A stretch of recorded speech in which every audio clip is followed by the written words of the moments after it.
ഇപ്പോൾ തലശ്ശേരിയിൽ നിന്നൊക്കെ ഇറങ്ങി പുറപ്പെട്ട ചെറുപ്പക്കാർ നാടിൻ്റെ പല ഭാഗത്ത് കച്ചവട സ്ഥാപനങ്ങൾ തുടങ്ങിയിട്ടുണ്ട്. അവർ ആ ഫുഡ് അവിടെ കൊടുക്കുന്നുണ്ട്. ഒരുപക്ഷേ തലശ്ശേരിയിലെ ഫുഡ് മാത്രമല്ല, ലോകത്തിലെ പല ഭാഗത്തുള്ള ഫുഡ് കൊടുക്കുന്നുണ്ട്.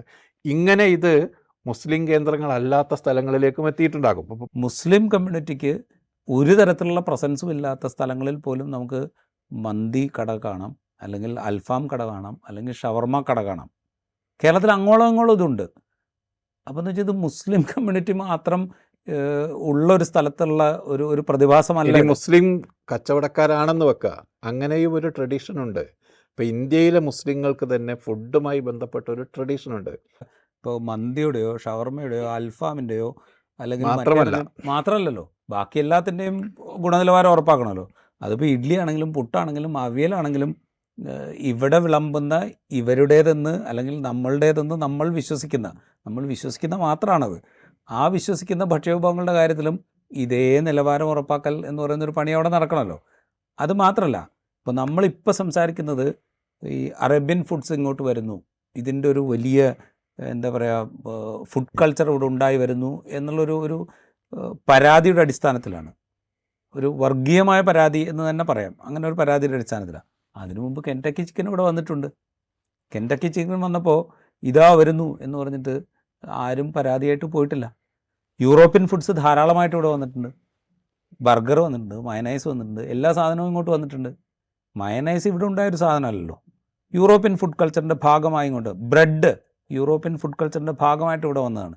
അത് യൂറോപ്യൻ വന്നിട്ട് നമ്മുടെ കൾച്ചറിനെ മുഴുവൻ മാറ്റുന്നു. അത് യൂറോപ്പിൻ്റെ മറ്റേ ഇൻവെസ്റ്റ്മെൻറ്റിൻ്റെ ഭാഗമായിട്ട് ഇവിടെ പ്രൊമോട്ട് ചെയ്യപ്പെടുന്നതാണ് എന്നാരും പരാതി പറഞ്ഞിട്ടില്ല.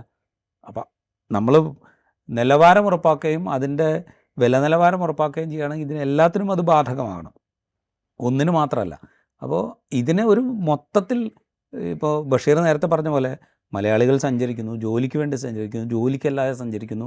അവിടെ കാണുന്ന ഇഷ്ടപ്പെട്ട വിഭവങ്ങൾ ഇവിടെ കിട്ടുമോ എന്നവർ പരിശോധിക്കുന്നു. ഇവിടെ കിട്ടുന്നില്ലെങ്കിൽ അതിവിടെ ഉണ്ടാക്കാൻ കഴിയുമോ എന്ന് നോക്കുന്നു. ഉണ്ടാക്കിയാൽ അത് വിപണന സാധ്യതയുള്ളതാണോ എന്ന് പരിശോധിക്കുന്നു. വിപണന സാധ്യതയുള്ളതാണെങ്കിൽ അവൻ സ്വയം ഇവിടെ ഇൻവെസ്റ്റ് ചെയ്യുന്നു. എന്നിട്ട് അവൻ്റെ ഒരു ഔട്ട്ലെറ്റ് തുറക്കുന്നു, അത് വിൽക്കാൻ ശ്രമിക്കുന്നു. അതിന് വിജയം ഉണ്ടാവുകയാണെങ്കിൽ അവനത് തുടരുന്നു.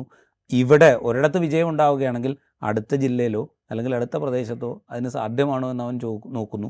എന്നിട്ട് അത് വിപുലീകരിക്കാൻ ശ്രമിക്കുന്നു. ഇതെല്ലാ കാലത്തും നടക്കുന്ന സംഗതിയാണ്.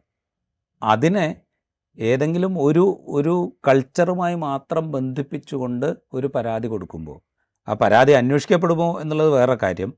അന്വേഷിക്കാനുള്ള സാധ്യത വളരെ കുറവാണ് എന്നാണ് ഞാൻ വിചാരിക്കുന്നത്. പക്ഷേ പരാതി അന്വേഷിക്കുന്നില്ലെങ്കിൽ പോലും ഇങ്ങനൊരു പരാതി കൊടുത്തിട്ടുണ്ട്, ആ പരാതിക്ക് ചില അടിസ്ഥാനങ്ങളുണ്ട് എന്ന് പ്രൊപ്പഗേറ്റ് ചെയ്തുകൊണ്ട് അതിനെ രാഷ്ട്രീയ ഇതിൻ്റെ ഉദ്ദേശം അത് മാത്രമാണ്.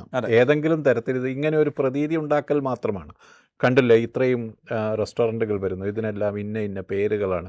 ഇതെല്ലാം വളരെ വൈദേശികമായ പേരുകളാണ്, അറബിക് പേരുകളാണ്. ഇങ്ങനെ ഇത് നോക്കൂ, ഇവിടെ ഒരു സാംസ്കാരികമായ മാറ്റം നടക്കുന്നു, നമ്മുടെ ഭക്ഷണത്തിൻ്റെ ക്രമം പോലും മാറിപ്പോകുന്നു എന്ന ഒരു പെർസീവ്ഡ് ത്രെട്ട് ഉണ്ടാക്കിയെടുക്കുക എന്നത് മാത്രമാണ് യഥാർത്ഥത്തിൽ ഇതിൻ്റെ എല്ലാം ഉദ്ദേശം. എന്നത് അന്വേഷണമോ അതിന് പിന്നിലുള്ള ആളുകളെ കണ്ടെത്തലോ എന്തെങ്കിലും പ്രശ്നങ്ങളുണ്ടെന്ന് സ്ഥാപിച്ചെടുക്കലോ ഒന്നുമല്ല. യഥാർത്ഥത്തിൽ ഇവിടെ എന്തോ നമ്മളുടെ കൾച്ചറും നമ്മളുടെ ഭക്ഷണക്രമവും പോലും ത്രട്ടണ്ടാണ് എന്നൊരു പ്രതീതി ഉണ്ടാക്കിയെടുക്കാനുള്ള ശ്രമം മാത്രമാണ് ഈ നടക്കുന്നത്. അതൊരു പൊളിറ്റിക്കൽ പ്രൊപ്പഗാൻഡയാണ് എന്നാണ് ഞാൻ വിചാരിക്കുന്നത്. അത് കണ്ടിന്യൂ ചെയ്തുകൊണ്ടിരിക്കുന്ന ഒരു പൊളിറ്റിക്സിൻ്റെ തുടർച്ചയായിട്ട്, ഒരു തീവ്ര ഹിന്ദുത്വ രാഷ്ട്രീയത്തിൻ്റെ തുടർച്ചയിൽ ഏതൊക്കെ ടൂൾസ് ഉപയോഗിക്കാമോ, ഏതൊക്കെ ആയുധങ്ങൾ ഉപയോഗിക്കാമോ അതിന് വേണ്ടിയിട്ടുള്ളൊരു ശ്രമം മാത്രമാണ് എന്നാണ് ഞാൻ വിചാരിക്കുന്നത്. അതിനകത്തുള്ളൊരു പ്രശ്നം എന്ന് പറഞ്ഞു കഴിഞ്ഞാൽ, ഈ അറബിക് ഫുഡിൻ്റെ വ്യാപനം ഉണ്ടാവുന്നു എന്ന് പറയുമ്പോൾ അതിനെ ഡയറക്റ്റ്ലി കണക്ട് ചെയ്യുന്നത് ഒരു മുസ്ലിം കമ്മ്യൂണിറ്റിയായിട്ട് മാത്രമാണ്, അല്ലെങ്കിൽ മുസ്ലിം കമ്മ്യൂണിറ്റിയായിട്ട് കണക്ട് ചെയ്യാനാണ് ശ്രമം നടക്കുന്നത്. നമ്മൾ കേരളത്തിൽ അങ്ങോളം ഇങ്ങോളം സഞ്ചരിച്ച് നോക്കുക, മുസ്ലിം കമ്മ്യൂണിറ്റിക്ക് ഒരു തരത്തിലുള്ള പ്രസൻസും ഇല്ലാത്ത സ്ഥലങ്ങളിൽ പോലും നമുക്ക് മന്തി കട കാണാം, അല്ലെങ്കിൽ അൽഫാം കട കാണാം, അല്ലെങ്കിൽ ഷവർമ കട കാണാം. കേരളത്തിൽ അങ്ങോളം ഇങ്ങോളം ഇതുണ്ട്. അപ്പോൾ എന്ന് വെച്ചാൽ ഇത് മുസ്ലിം കമ്മ്യൂണിറ്റി മാത്രം ഉള്ളൊരു സ്ഥലത്തുള്ള ഒരു പ്രതിഭാസമല്ല. മുസ്ലിം കച്ചവടക്കാരാണെന്ന് വെക്കുക, അങ്ങനെയും ഒരു ട്രഡീഷൻ ഉണ്ട്. ഇപ്പോൾ ഇന്ത്യയിലെ മുസ്ലിങ്ങൾക്ക് തന്നെ ഫുഡുമായി ബന്ധപ്പെട്ട ഒരു ട്രഡീഷൻ ഉണ്ട്. ഹൈദരാബാദിലാണെങ്കിലും മറ്റു പ്രദേശങ്ങളിലാണെങ്കിലും കേരളത്തിലാണെങ്കിലും ഒക്കെ ഫുഡ് അത് ഭക്ഷണം ഒരു വിപണിയുടെ അടിസ്ഥാനത്തിൽ ഭക്ഷണം ഉണ്ടാക്കിയ ആളുകൾക്ക് കൊടുക്കുന്നത് കുറച്ച് കൂടുതൽ പേർ മുസ്ലിങ്ങളാണ്. അതൊരു ട്രഡീഷൻ അങ്ങനെ രൂപപ്പെട്ട് വരുന്നതാണ്. കേരളത്തിലെ കർഷകരിൽ നല്ലൊരു പങ്ക് ക്രിസ്ത്യാനികളാണെന്ന് നമ്മൾ പറയുന്നില്ലേ. അതുപോലെ ട്രേഡേഴ്സാണ് മുസ്ലിങ്ങൾ, പരമ്പരാഗതമായി ട്രേഡേഴ്സാണ് മുസ്ലിങ്ങളുടെ ഒരു വിഭാഗം. ഇപ്പോൾ മലപ്പുറം ജില്ലയിലെ ഇൻറ്റീരിയർ ഇതിൽ കർഷകരായിരുന്നു. പക്ഷേ അതിൻ്റെ തീരമേഖലകളിലേക്ക് വന്നാൽ, ഇപ്പോൾ 1921 ഡോക്യുമെൻറ്റ്സ് ഒക്കെ നമ്മൾ നോക്കുമ്പോൾ തീരമേഖലകളിലേക്ക് വന്നാൽ, അല്ലെങ്കിൽ വില്യം ലോഗൻ്റെ പുസ്തകം നമ്മൾ നോക്കുമ്പോൾ തീരമേഖലയിലേക്ക് വന്നാൽ ട്രേഡാണ്. ഈ ട്രേഡുമായി ബന്ധപ്പെട്ട് വ്യാപിച്ചു വന്നതാണ്. അപ്പോൾ തലശ്ശേരി ഭക്ഷണത്തെ സംബന്ധിച്ച് ഒരു പ്രധാനപ്പെട്ട കേന്ദ്രമാണ്. കോഴിക്കോട് ഒരു പ്രധാനപ്പെട്ട കേന്ദ്രമാണ്. കോഴിക്കോട് തന്നെ കുറ്റിച്ചിറ എന്ന പ്രദേശം അതിനുവേണ്ടി വളരെ സ്പെസിഫൈഡ് ആയിട്ടുള്ള ഒരു ഏരിയയാണ്. അങ്ങനെ പല വിധത്തിലുള്ള ഹൈദരാബാദ് ഇന്ത്യയിലെ മുസ്ലിം ഫുഡിൻ്റെ ഒരു പ്രധാനപ്പെട്ട കേന്ദ്രമാണ്. ഈ വിധത്തിൽ അത് ഓരോ സമൂഹത്തിൻ്റെ സംസ്കാരവുമായി ബന്ധപ്പെട്ട് അതിജീവിക്കാനുള്ള അവരുടെ ശ്രമവുമായി ബന്ധപ്പെട്ടൊക്കെ രൂപപ്പെട്ടു വന്നതാണ്. ആ വിധത്തിൽ കേരളത്തിലെ മുസ്ലിങ്ങൾക്ക് ഭക്ഷണ വ്യാപാരത്തിൽ ഒരു മേൽക്കൈയുണ്ട്. അതല്ലെങ്കിൽ അവരതിൽ കൂടുതൽ കോൺസെൻട്രേറ്റഡ് ആണ്. ഇപ്പോൾ തലശ്ശേരിയിൽ നിന്നൊക്കെ ഇറങ്ങി പുറപ്പെട്ട ചെറുപ്പക്കാർ നാടിൻ്റെ പല ഭാഗത്ത് കച്ചവട സ്ഥാപനങ്ങൾ തുടങ്ങിയിട്ടുണ്ട്. അവർ ആ ഫുഡ് അവിടെ കൊടുക്കുന്നുണ്ട്. ഒരുപക്ഷേ തലശ്ശേരിയിലെ ഫുഡ് മാത്രമല്ല, ലോകത്തിലെ പല ഭാഗത്തുള്ള ഫുഡ് കൊടുക്കുന്നുണ്ട്. ഇങ്ങനെ ഇത് മുസ്ലിം കേന്ദ്രങ്ങളല്ലാത്ത സ്ഥലങ്ങളിലേക്കും എത്തിയിട്ടുണ്ടാകും. ഇപ്പോൾ പാലായിലെത്തി കാണും, അതല്ലെങ്കിൽ കാഞ്ഞിരപ്പള്ളിയിലെത്തി കാണും, അല്ലെങ്കിൽ തിരുവനന്തപുരത്തെത്തി കാണും. ഇത് ചിലപ്പോൾ നടത്തുന്ന കച്ചവടക്കാർ മുസ്ലിങ്ങൾ തന്നെ ആയിരിക്കും. ഇതിനെയാണ് അധിനിവേശം എന്ന് പറഞ്ഞു വരുന്നത്. ഒരു ട്രഡീഷൻ്റെ ഭാഗമാണ് ഈ കച്ചവടം. ഏറ്റവും കൗതുകരമായിട്ടുള്ള ഒരു കാര്യം എന്ന് വെച്ചാൽ, ഇപ്പോൾ തലശ്ശേരിയിൽ നിന്ന് പുറപ്പെട്ടൊരു യുവാവ് പാലയിൽ പോയി കച്ചവടം തുടങ്ങുകയാണെന്ന് വിചാരിക്കുക. അയാൾ അവിടെ ഒരു ഇൻവെസ്റ്റ്മെൻറ്റ് നടത്തുന്നു, അവിടെ ഒരു കച്ചവടം നടത്തുന്നു. അവിടെയുള്ള ആളുകൾ ഇത് കഴിക്കാൻ തയ്യാറല്ലെങ്കിൽ ആ കച്ചവടം നടക്കില്ലല്ലോ. ആ കച്ചവടം തുടങ്ങുമ്പോൾ തന്നെ ഇല്ലാതായി പോകുമല്ലോ. അവിടെയുള്ള ആളുകൾ ഇത് കഴിക്കാൻ സന്നദ്ധരാകുന്നതുകൊണ്ടാണല്ലോ ആ കച്ചവടം അവിടെ നടക്കുന്നത്. അപ്പം എന്ന് വെച്ചാൽ ആ കമ്മ്യൂണിറ്റിക്ക് അത് സ്വീകരിക്കാനുള്ളൊരു മനസ്സുണ്ട്, അവർക്കത് ആസ്വദിക്കാനുള്ളൊരു മനസ്സുണ്ട്, അവരത് ഇഷ്ടപ്പെടുന്നുണ്ട്, പുതിയ രുചികൾ ആസ്വദിക്കാനുള്ളൊരു ശേഷി അവർക്കുണ്ട്. ആ ശേഷിയെ കൂടിയാണ് സത്യം പറഞ്ഞാൽ ഇവർ ചോദ്യം ചെയ്യുന്നത്. വർഗീയതയുടെ അടിസ്ഥാനത്തിൽ മാത്രം കേരളത്തിൻ്റെ ഒരു എന്താ പറയുക ബഹുസ്വരമായ രുചികളെ ആസ്വദിക്കാനുള്ളൊരു ശേഷിയെ ചോദ്യം ചെയ്യുകയാണ് സത്യം പറഞ്ഞാൽ ഈ കമ്മ്യൂണിറ്റി, ഈ പറയുന്ന പരാതിക്കാർ ചെയ്യുന്നത്. അത് സത്യം പറഞ്ഞാൽ കേരളത്തോടുള്ളൊരു വെല്ലുവിളിയായിട്ട് നമ്മൾ കാണണം എന്നാണ് എനിക്ക് തോന്നുന്നത്. ഇപ്പം എനിക്കിഷ്ടപ്പെടാത്ത ഭക്ഷണമൊന്നും കഴിക്കില്ല. പക്ഷേ എന്ന് വിചാരിച്ചുകൊണ്ട് ഇഷ്ടപ്പെടുന്ന ഭക്ഷണം കഴിക്കുന്ന ആളുകളെ അവർ കഴിക്കുന്നതിൻ്റെ അടിസ്ഥാനത്തിൽ മാറ്റി നിർത്തുക എന്ന് പറയുന്ന പണിക്ക് ഞാൻ തയ്യാറല്ല. ഇപ്പോൾ ഈ കർണാടകയിലെ ബൈരക്കുപ്പയ്ക്കടുത്ത് ഒരു ടിബറ്റൻ സെറ്റിൽമെൻ്റ് ഉണ്ട്. ടിബറ്റൻ സന്യാസിമാരുടെ ഒരു വലിയ കേന്ദ്രം. അവിടെ ആ ടിബറ്റൻ അതിൻ്റെ ക്ഷേത്രത്തിന് തൊട്ട് മുന്നിൽ മലപ്പുറത്തു നിന്ന് പോയ ഒരാൾ തുടങ്ങിയ ഒരു വലിയ റെസ്റ്റോറൻറ്റ്, ഞാൻ 10 വർഷം മുമ്പത്തെ കാര്യം പറയുന്നത്, ഒരു വലിയ റെസ്റ്റോറൻ്റ് ഉണ്ട്. ഉച്ച കഴിഞ്ഞൊരു 3:30 മണിക്ക് നമ്മളവിടെ ചെന്നാൽ 100 കണക്കിന് ടിബറ്റൻ സന്യാസി വേഷത്തിൽ തന്നെ ഇരുന്ന് പൊറോട്ടയും ബീഫും കഴിക്കുന്നത് കാണാം. 100 കണക്കിന് വരെ ഒന്നിച്ചിരുന്ന് കഴിക്കുന്നത് കാണാം. ഇത് ഇവിടെ നിന്ന് നമ്മൾ അങ്ങോട്ട് കൊണ്ടുപോയി അവരെ മതപരിവർത്തനം ചെയ്യാനോ ഉണ്ടാക്കുന്നതല്ലല്ലോ. ഇവിടെ ഒരാൾ പോയി അവിടെ കച്ചവടം നടത്തുന്നു, അവരവരുടെ ഇഷ്ടപ്രകാരം അത് കഴിക്കുന്നു. ഇതിനെ ഇങ്ങനെ കാണുന്നതിന് പകരം ഇതിൽ വർഗീയമായ ഒരു അധിനിവേശമുണ്ട് എന്ന് കാണുന്നത്, ഞാൻ പറഞ്ഞല്ലോ, അത് ഒരു രാഷ്ട്രീയത്തിൻ്റെ അങ്ങേയറ്റത്തെ പരാജയമാണത്. മറ്റൊന്നും ഞങ്ങൾക്ക് പറയാനില്ല. ഞങ്ങൾക്ക് മറ്റൊന്നും പറയാനില്ല. അതുമാത്രമല്ല, അവരുടെ സ്റ്റേക്ക് ഹോൾഡർ അല്ലെങ്കിൽ അവരുടെ അനുയായികളുണ്ട്, അല്ലെങ്കിൽ അവരെ പിന്തുണക്കുമെന്ന് BJP രാഷ്ട്രീയത്തെ, ഹിന്ദുത്വ രാഷ്ട്രീയത്തെ അനുധാവനം ചെയ്യുമെന്ന് അവർ പ്രതീക്ഷിക്കുന്ന ജനതയെക്കുറിച്ചുള്ള അങ്ങേയറ്റത്തെ ചെറുതാക്കി കാണലാണത്. അവരോട് ഇങ്ങനെ പറഞ്ഞാലേ യേശു എന്ന് വിചാരിക്കുക, അവരോട് ഈ വർഗീയത മാത്രം പറഞ്ഞാലേ ഞങ്ങളുടെ ഫോളോവേഴ്സിനത് ഇഷ്ടപ്പെടൂ എന്ന് തോന്നുക, അവരെ ഇളക്കി വിടാൻ ഇത്രയും തരംതാണ പണികൾ മാത്രമേ ഉള്ളൂ എന്ന് തോന്നുക.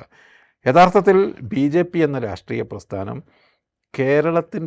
കേരളത്തിൽ അവർക്ക് എന്തെങ്കിലും ഒരു ചലനമുണ്ടാക്കണമെങ്കിൽ കേരളീയമായൊരു നിലവാരത്തിലേക്ക് ഇനിയും കുറച്ചുകൂടി ഉയരാനുണ്ട്. അതിനുള്ള സാധ്യത വളരെ കുറവാണ് എന്നാണ് എനിക്ക് തോന്നുന്നത്. കാരണം വെച്ചാൽ മുൻകാലത്ത് നമ്മളൊന്ന് ആലോചിച്ച് നോക്കുക, ബീഫിനെതിരെ ഒരു ക്യാമ്പയിൻ വലിയ തോതിൽ നടത്തി. നോർത്ത് ഇന്ത്യയിൽ ഹലാൽ ഫുഡിനെതിരായ ക്യാമ്പയിൻ നടന്ന സമയത്ത് അത് ഇവിടെ ഏറ്റെടുക്കാനുള്ള ശ്രമം നടത്തി.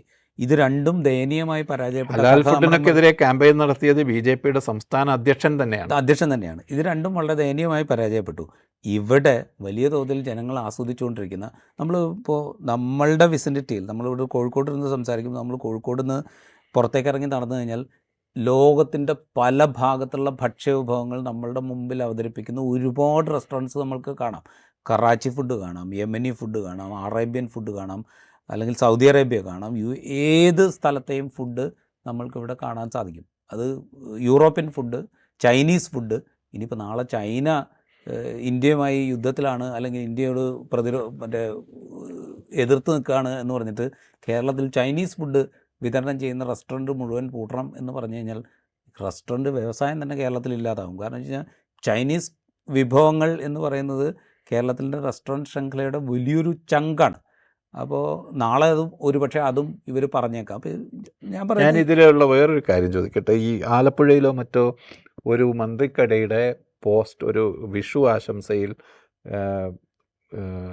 കൃഷ്ണൻ്റെ രൂപത്തിന് മുന്നിൽ ചിക്കൻ വിഭവം വെച്ചു അങ്ങനൊരു പോസ്റ്റർ പ്രചരിച്ചു എന്നുള്ളത്.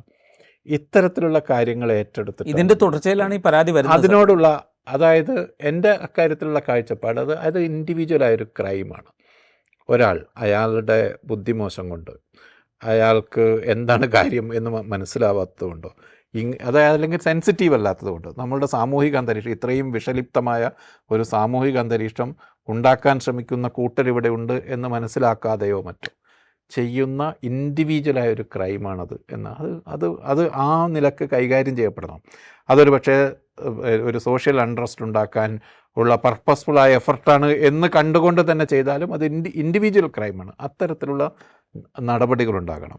എനിക്കതിലുള്ള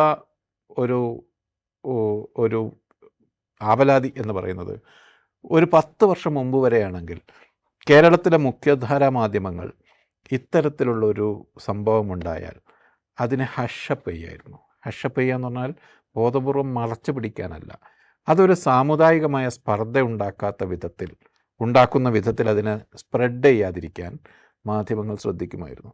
എന്നാൽ ഇത്തരത്തിൽ സ്പർദ്ധയുണ്ടാക്കാൻ വേണ്ടി മാത്രം ക്രിയേറ്റ് ചെയ്യപ്പെടുന്ന കണ്ടൻറ്റിനെ നമ്മളുടെ ഭാഷാമാധ്യമങ്ങൾ എടുക്കുന്നു, ഇവിടെ നിന്ന് പുറത്തേക്ക് ഈ വാർത്ത കൊടുക്കുന്ന ആളുകൾ എടുക്കുന്നു. ഇതിനെ വളരെ പെട്ടെന്ന് ഇത്തരത്തിൽ ഒരു സ്പർദ്ധ പൊട്ടിപ്പുറപ്പെടാൻ സാധ്യതയുള്ള, അല്ലെങ്കിൽ അത് ഡെവലപ്പ് ചെയ്യാൻ സാധ്യതയുള്ള വാർത്തകളെ മാധ്യമങ്ങൾ കൈകാര്യം ചെയ്യുന്ന രീതിയിൽ വലിയ വ്യത്യാസം വന്നിരിക്കുന്നു. ഏത് നിമിഷവും ഒരു സംഘർഷം ഏതെങ്കിലും ഒരു കോണിൽ നിന്ന് ഉടലെടുക്കാം എന്ന് തോന്നുന്ന വിധത്തിൽ, അങ്ങനെ ഒരു ആശങ്കപ്പെടുത്തുന്ന വിധത്തിലാണ് മാധ്യമങ്ങൾ ഇത്തരം വാർത്തയെ കൈകാര്യം ചെയ്യുന്നത്.